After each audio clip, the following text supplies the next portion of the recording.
ఇప్పుడైతే నా రైడ్ అడవిలో అయితే ప్రారంభించాడు. పక్కన నదీ ప్రవాహం చూడండి, చెట్లు అయితే గుబురు గుబురుగా ఉన్నాయి. చూడన్నా, నేచర్ అయితే మామూలుగా లేదు. మనం చనిపోయేలోపు ఇలాంటి ప్లేస్కి అయితే ఒకసారైనా విజిట్ చేయాలి. చూడండి, నాకెంతో సంతోషంగా ఉంది. మార్నింగ్ నుంచి నేనైతే వెయిట్ చేస్తున్నా ఈ ప్లేస్ కోసం. చూడండి,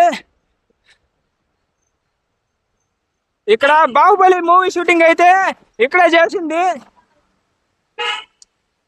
చాలా మూవీస్ అయితే ఇక్కడ చేసినారు.